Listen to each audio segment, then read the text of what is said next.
Yogi Clan, good morning. Welcome back to Yogi Cycle Service. Today I got something interesting for you. So, if you watch my What's Up Wednesday from this week, you know that I'm wanting to add a new day of videos to the week. Now, I'm not going to release a video every Friday, but I want to create what I'm calling Faith on a Friday. My faith in my life is something that is very important to me. And if I were to leave it out of the things that I do, then you wouldn't be getting the full Yogi. So this is Faith on Friday is really geared towards the Yogi subscribers or those who consider themselves people of faith. And I don't care what your faith is. You don't have to be a Christian to watch this video. You can be whatever you want, but hopefully you'll get some talking points. I think it's something that I want to add to my channel to give it a little bit more depth and have a little bit more fun. So welcome to the first ever Faith on Friday. And today I really want to talk to you about God's fingerprints, because if you are a person of faith, regardless of what that faith is, and you do believe in a higher power, then you want to have some kind of communication with him, have some kind of relationship with him, right? And since, God doesn't really talk to me like I'm talking to you right now, that maybe there are other ways that I can see him in my life. And the times that I really know that there is a God is when I can clearly see one of his fingerprints on my life on something that happens. Now, with everything going on in Ukraine right now, I can clearly see his fingerprint on my life and on our family's life. And I want to tell you why. For those of you who know who Yogi is and who our family is, James 1:27 tattooed on my arm. Why is that? Because we do a whole lot in the orphan ministry with orphans. We've adopted, as many of you know, a total of 11 kids. 8 come from Ukraine, 2 come from China, and 1 comes from U.S. foster care. So my wife and I have been involved in the orphan ministry in Ukraine since about late 2011, beginning of 2012, when we hosted our first kid, made the commitment to go ahead and adopt our first Ukrainian adoption of Charlotte and Atticus. So we've been working with Ukraine and Ukrainian people and the Ukrainian orphan for about 11 years now. With all those conflicts going on in Ukraine today, our hosting program through Open Hearts and Homes, which my wife is a coordinator of, we're supposed to host again this summer. Well, now with everything going on in Ukraine, they have shut that down because there's no way the director is going to let you can't coordinate a hosting program in a country that's in a conflict. Mentally, in my mind, I see all that work that we have done in Ukraine for 11 years, that door is kind of starting to close. And why? Well, because I don't remember the exact date, but somewhere between 2010 and 2012, Russia said, nope, we're not allowing our citizens to be adopted by Americans because of sanctions that we've put on. So he closed that door to Americans adopting from Russia. Now, if Ukraine becomes part of Russia, then that door will close. And all the work that we've done, all the connections we've made, all the people we've done, that door will shut. How does that show God's fingerprints? Well, in North Carolina, when we first started this whole process of working with orphans and really trying to do our best to live up to James 1:27, we started off in foster care. We had 4 biological children at the time, and we added actually 2. So we were licensed for 1, but there was a sibling set that came to us of 2. And 1 wound up going back with her biological father, but we wound up adopting Kirsten from the foster care. So that put us at 5. That is North Carolina's max children you can have under your roof under the age of 18 is 5. So once we hit 5, our foster license was terminated. We couldn't foster anymore.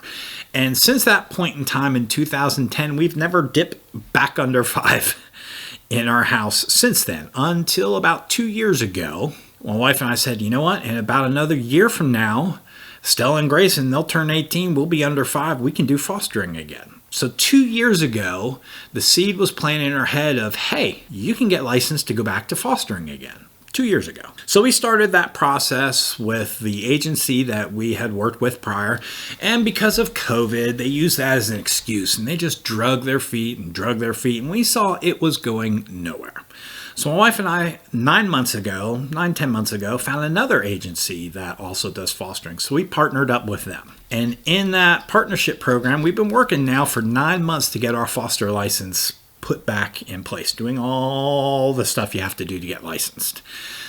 And here we are today, March 9th, end of last week, we are this close to getting our foster license, hopefully done and approved. All we have to do is finish CPR training and watch like 3 or 4 videos and take a test on it. And all the license requirements, besides getting the dog some shots, are done. When I look at that and I think about that, and like I was saying before, last week we got an email from our social worker at that agency saying, hurry up, we got to finish this. Hurry up, we got to finish this. We're getting ready to get placed with more kids. We need homes to put them in.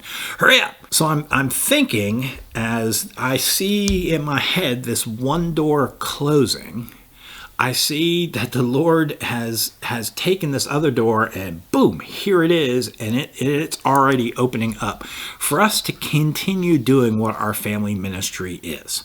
So how is that God's fingerprints? 2 years ago, the seed was planted. We worked, we tried, we started going down the path, but the company we were dealing with was non-responsive. The Lord put us in touch with another company, and they have gotten us to the point where they're ready to go. And it's potential that we could have kids in our home on a foster basis by the end of March. So as I see this door closing, I see this door coming up and opening to allow us to keep.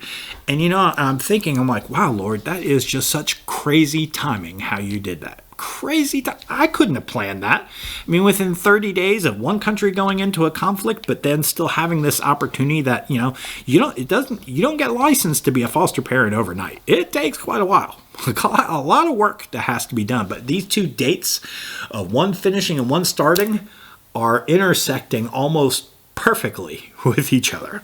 I couldn't have timed that like that. No way. I didn't see this coming. Didn't know this was happening, but he did.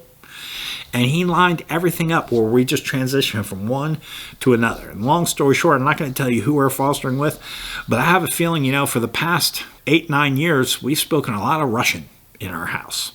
Now I think we're fixing to speak a lot of Spanish in our house. So really kind of excited about that, but I really think about God's fingerprints, and he already set and put something in place that I didn't know I needed. My wife didn't know we needed. Nobody knew what we needed, but here is the timing where the timing is so perfect that I'm almost saying, Lord, that timing was so perfect, but dude, can't you give me a break for a couple weeks? Can't I just take a break from this side? And before we start this, can't I just catch a breath maybe?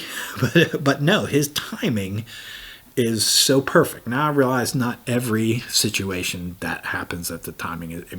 It's his timing, not our timing, right? But just the thought of 10, 11, 12 years we've sowed into this and put into the blood, sweat, tears, money, everything into this. And now to see this ministry that we've worked so hard, been so passionate about, to come to an end is absolutely heartbreaking.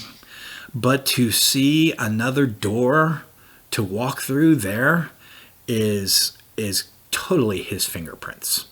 And I think the more opportunities we have to see his fingerprints is based upon the relationship that we're having with him. So the deeper of a relationship we're having with him,